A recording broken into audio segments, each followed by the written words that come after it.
What's up, everyone? It's Earth Day. Beth just told me, which is also Wednesday, April 22nd. I'm Paul Wontorek. I'm Beth Stevens. We're live at 5, of course, as always, with Caitlin Moynihan. How's your internet connection? Is it better? Do I look better? You look very sharp. We can see you. And your earrings are just really sharp. You need to get an earring sponsor, I think. Okay. Hire me. Let me do it. A thing. Hey, you guys. We have not one but two incredible guests today. Why don't you each share one? Beth, you pick one.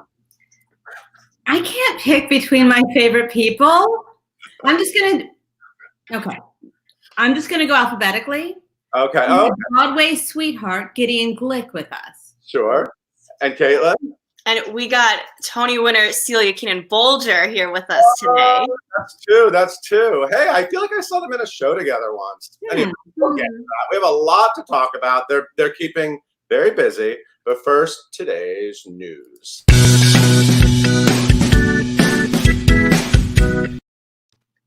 We are starting off today on a sad note.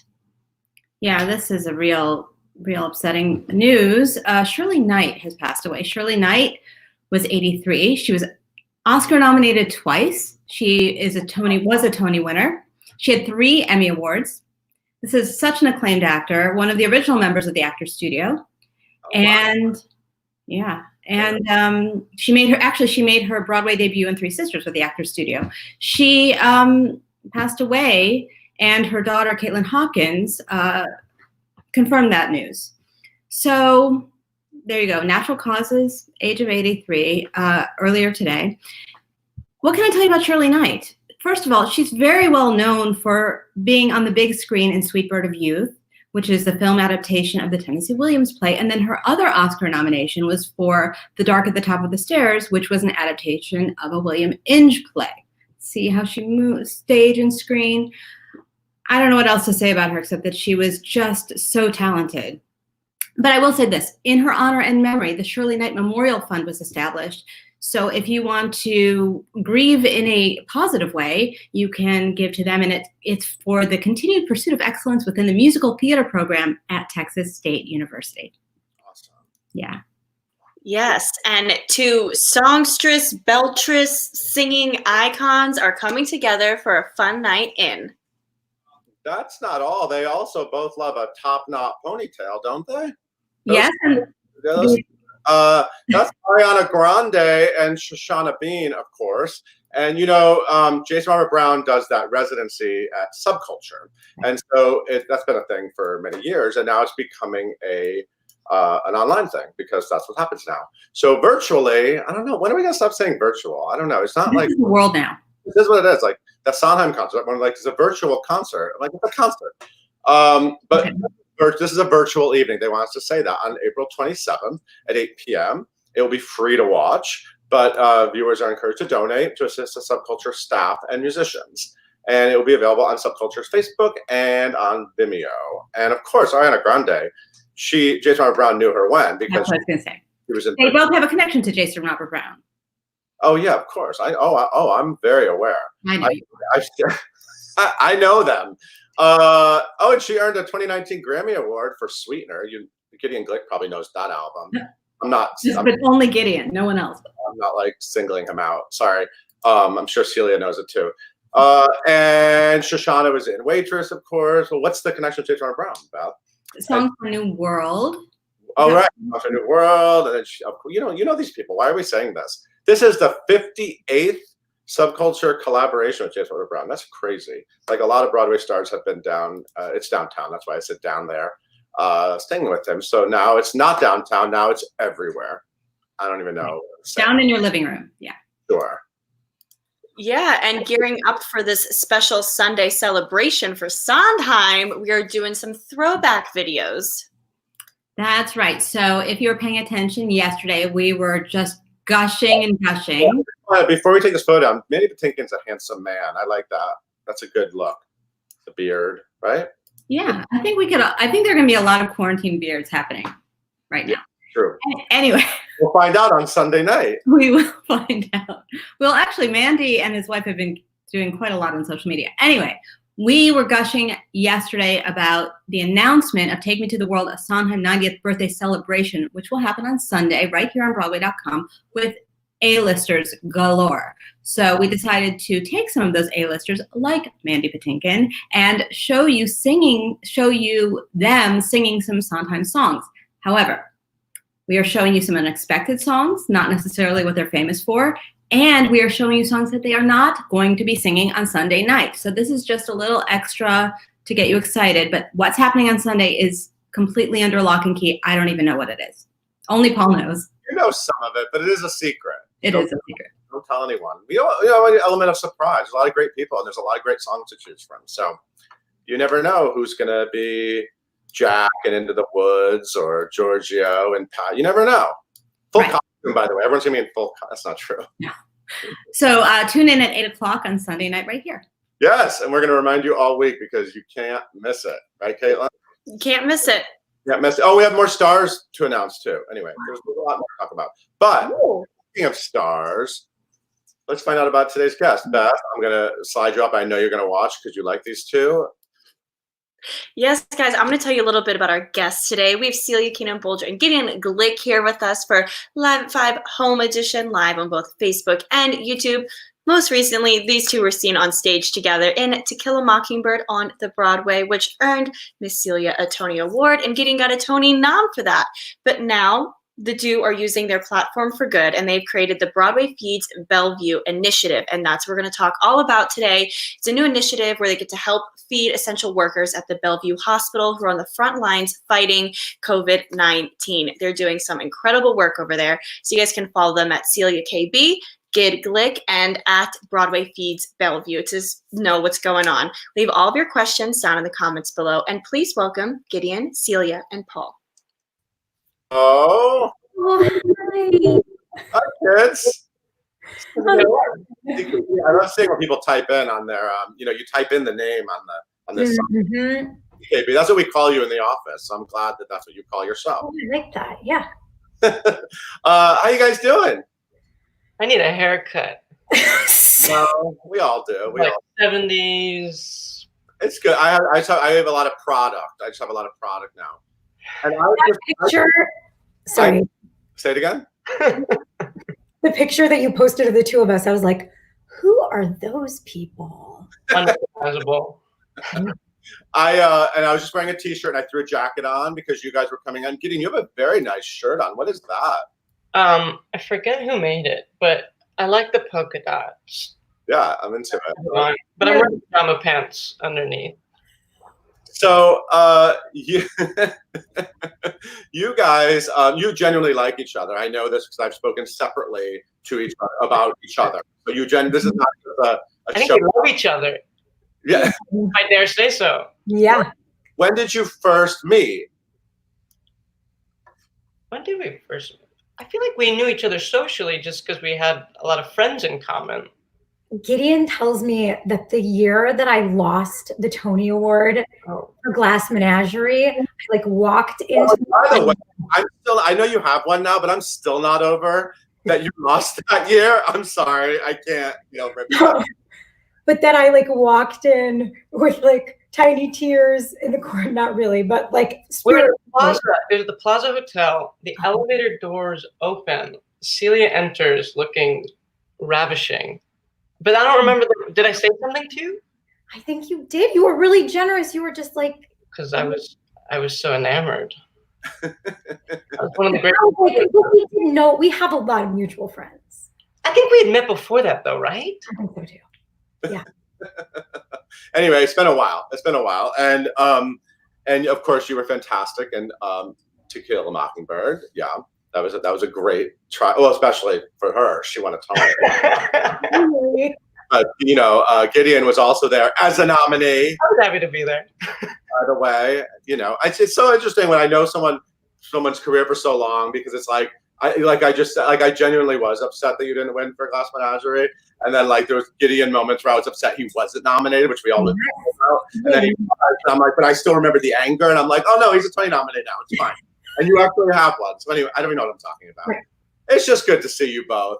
And I want to talk about this. So you guys have started something incredible, and I loved it when I first heard about it, and I was like, of course they did, because it's the kind of people they are. So talk a little bit about where the idea of this came from and sort of how you guys got together and did this. I feel like the fact that you're talking about To Kill a Mockingbird is like such a good segue into it, because really the reason this happened is because when you do a year run of a show, I feel like you see the same people day after day. Their pain becomes your pain. Their joys become your joys. Their relationships become your relationships, where you're just so enmeshed and your lives just really sort of take on each other's lives. And so Perry, who is Gideon's fiance at the time, became like a part of our gym jam in between shows on Saturdays and Wednesdays, and he would come and drop by, and he was always like, he saw so much theater, and I would always be like, what does Perry think of it? What does the doctor think about Broadway? He became like a part of our whole group. And as soon as we started getting word, like in Italy, that the hospitals were overwhelmed, and then there were like these, I remember like social media videos of like nurses in Wuhan, China, that were like passing out. And I just was like, I cannot stop thinking about Gideon and Perry and what's going to happen to Perry and what's going to happen to Gideon, who's trying to take care of him and be a support. And I was just like, it was like the personal was the way in. And I just texted Gideon and I was like, what can we do? Like, what can we do for Perry? Can I start a meal train for him to like get people to deliver food to his floor? And I'll let you I'll pass the stick now to you. Yeah, doing we revert, whatever. I took it. I wrote batons. So we asked Perry and we said, does a meal train interest you? And he said it's a great idea, but his hospital, because he's at a private hospital, he's at Sloan Kettering, it's a cancer hospital. So his patients, though he's working with COVID patients, they're not as overwhelmed because they have to have cancer and COVID. And he said, my friends are, because of his profession, we have a lot of friends in the medical field. And one of our friends, Gabriella Magda at Bellevue, he said he deferred to her. And he said, why don't you talk to her and ask her what her thoughts are on this? And so we reached out to Gabriella, and Gabriella has been manning the ICUs at night. So she's a night shift worker. So she works from 7 p.m. to 7 a.m., sometimes even longer than that. And she said, what we would really appreciate is food, is a dinner when we come in, and we can all feed ourselves, and it will be a great boon. And that's kind of how this all started. We started it as Celia reached out to Victoria Myers and created this website with Meal Train. And Meal Train typically is about, actually, Celia, why don't you talk about Meal Train? Because you have I knew about it. Like when my mom was sick like 20 years ago, and a tiny theater in Michigan, like put together a meal train where like every night someone from the theater would come and drop off a lasagna or like a ziti, and my family would be fed for the rest of the week. And I was like, does that thing still exist? And they were like, not only does it exist, but it's like digitized. You can go on a website. So I like went to the website. I was like, how could we figure this out? How can we like get people to sign up and send and then I was like, between homeschooling my child and losing my mind, I don't have the bandwidth. And I was like, Victoria Myers, do you? And she was like, I'm on it. She created the site, and we figured out that it would be easier we were like, we just want a place for people to show up. We don't want to put it upon them to get the food delivered, to figure out which restaurants are delivering. And so we were like, we'll just donate. Gideon got on the phone and was like, these are the restaurants that are delivering that we can have like forge relationships with. He found Westville, which we used to eat in between shows at To Kill a Mockingbird, Ruby's, Village Den, and Taim, which is all like sort of healthy sustenance that's not pizza, which was another thing that we heard the doctor say, like the pizza is like great, but only goes so far.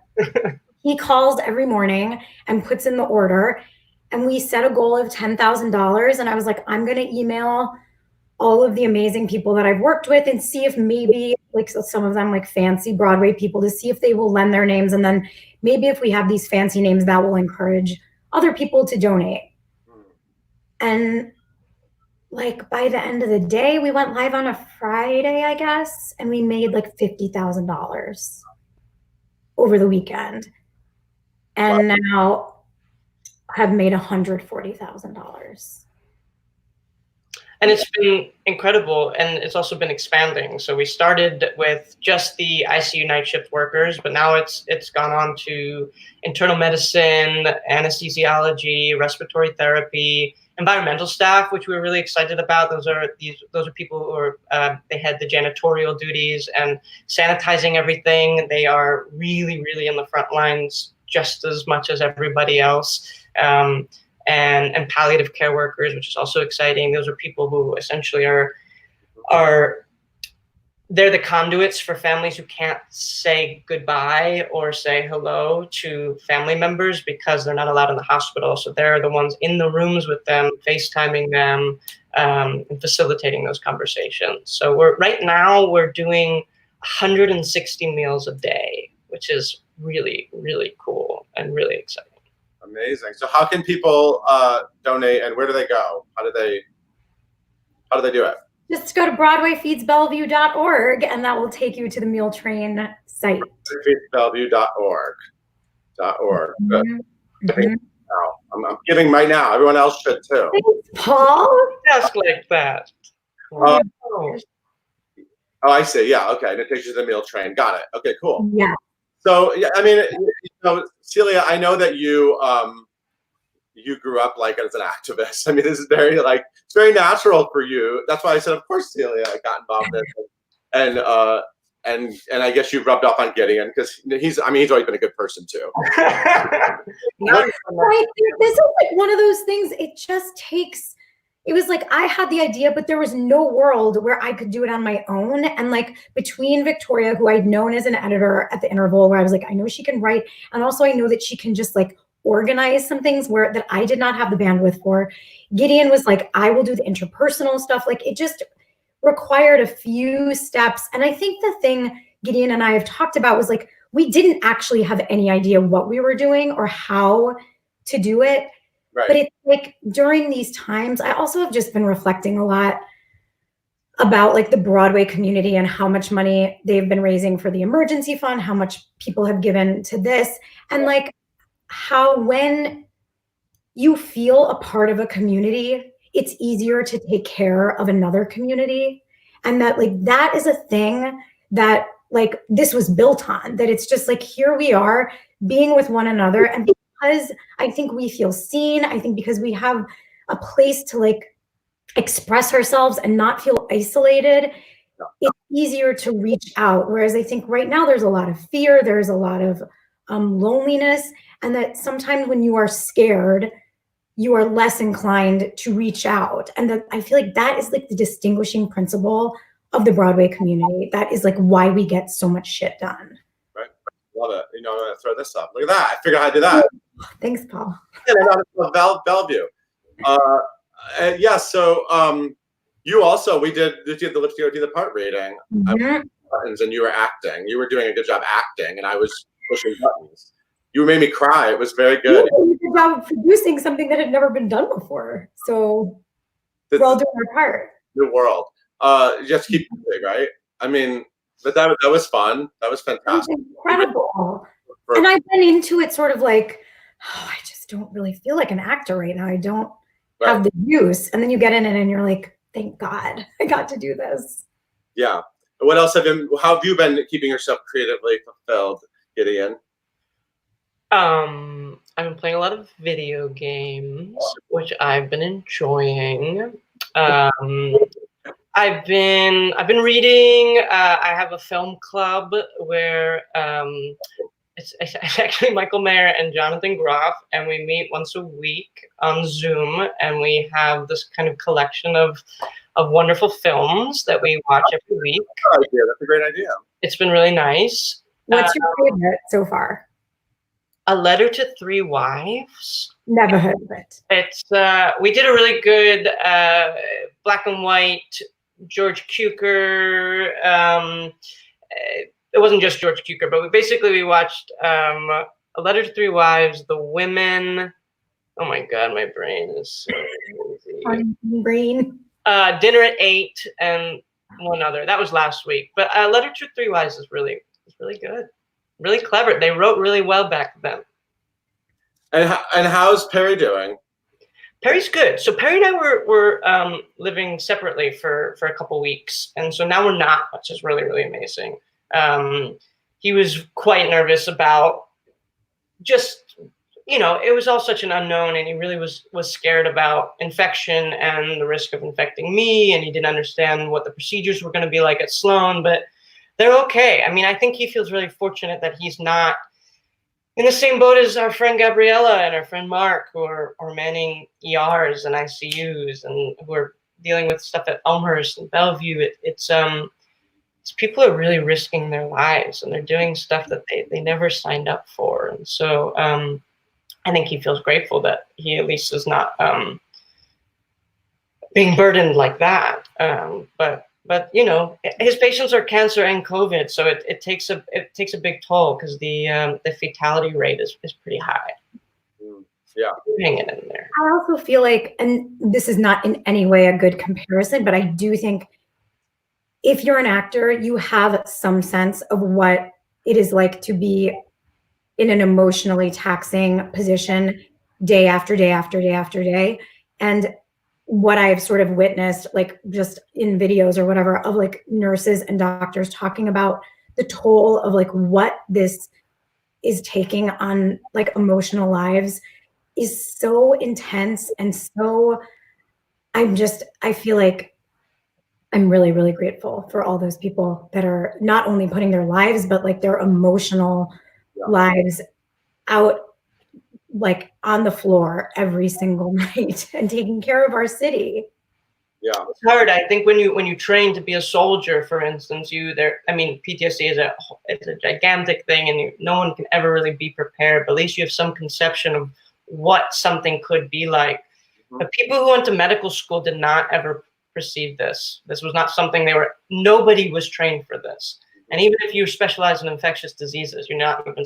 That's not what you were trained to do in terms of caseload and in terms of what this is. And so this is going to change the medical community forever. And hopefully there will be some form of conversation about mental health. That's my big hope, is that will spring from this. Right.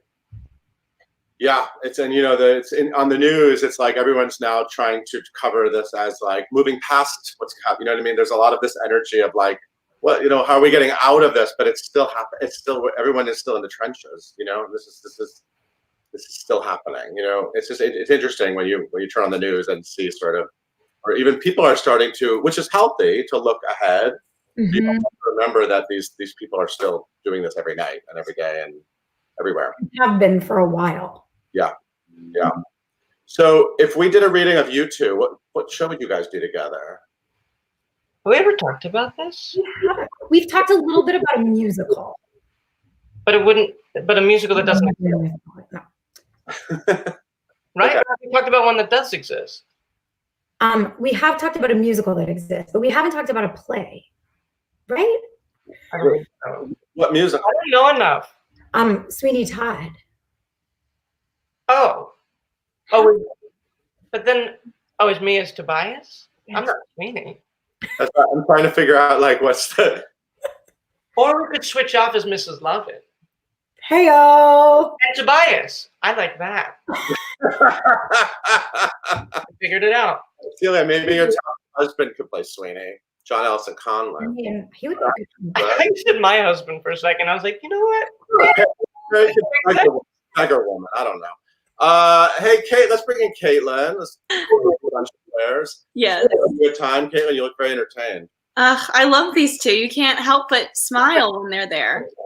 What kind of questions? Oh, there's no room for me up here. What kind of questions do we have for our guests? Yes. Oh, okay. So going off of the question you just asked, Paul, this other person named Paul on YouTube wants to know. Paul Smith wants to know if Celia could play one of Gideon's past roles and Gideon could play one of Celia's past roles, what would you want to do? Yes. Good one. I would want to be in Speech and Debate. I would want to play Laura. Yeah, where's the gender bent glass menagerie? I don't know. Medieval Van Hoven here. Streaming live on Broadway.com on May 12th. God. I get really experimental. I love it. If you can dream it, we can make it happen. Okay, Lacey on Facebook wants to know, what was your initial reaction when all of your, what Celia, you said, big Broadway names started attaching themselves to Broadway Feeds Bellevue? What was that emotions like for you two to see this all kind of steamroll? I mean, it's like I feel like I was so moved and so amazed and also not surprised, where I was like, this totally falls in line with everything that I've known about our community. I think because so many people have lost their jobs, because so many people are stressed about money, it did feel a little bit tricky to be like, hey, you want to throw some dollars over here? Like, it felt like a sort of tricky time to be asking for money. So in that way, I continue to be so moved by the generosity. But the truth is, I was like, this is always how we show up. This is always how it goes. So it wasn't that surprising. I think that's really well put. I mean, I would say also it shows right now also how eager we are to help and how much we want some form of platform to do so. And so that was also really exciting to see people respond and want to help. Yeah. Love it. Okay, so Shea Rice on YouTube wants to know if the two of you ever played any pranks backstage together while in Mockingbird. Yeah, what was it like back there? Well, I would jump out and scare people. But Celia, I never did that to Celia.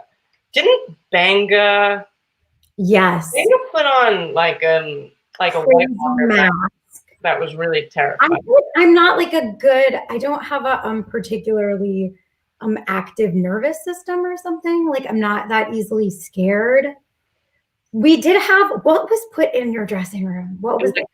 Oversized cockroach. That I can't show you because I'm in a prison.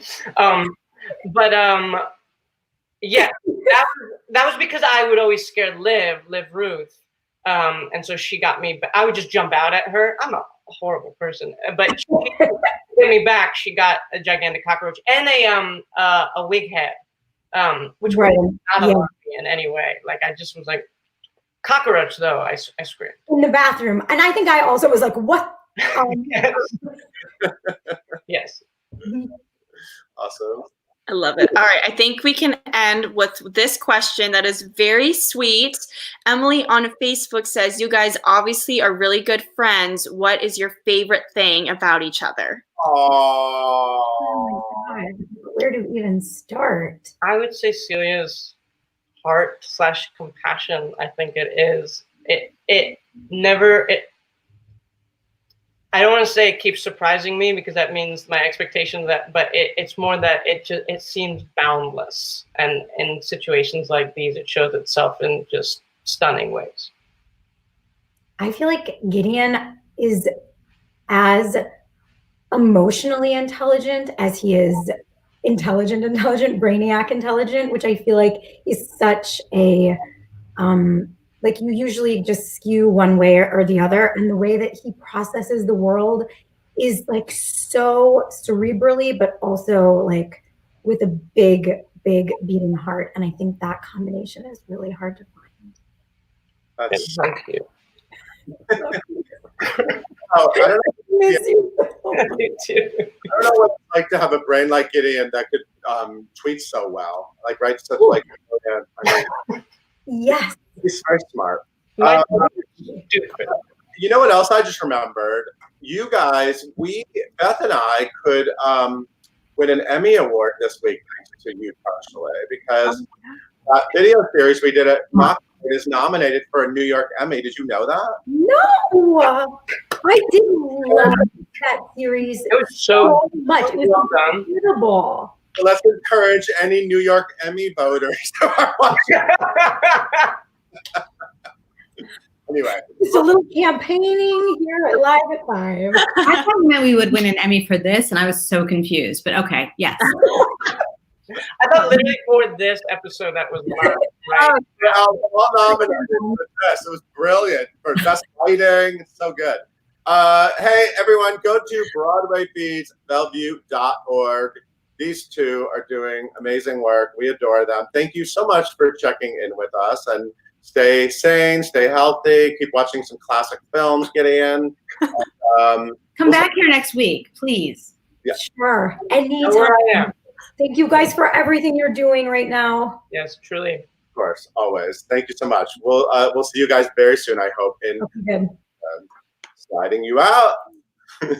Okay, Caitlin, why don't you tell everyone about tomorrow's guest? Gladly. Thank you guys so much for tuning in today. You can follow us wherever you get your podcast by searching for #Live5 and hitting that subscribe button. Be sure to tune in next time we talk to the Lion King's Bradley Gibson.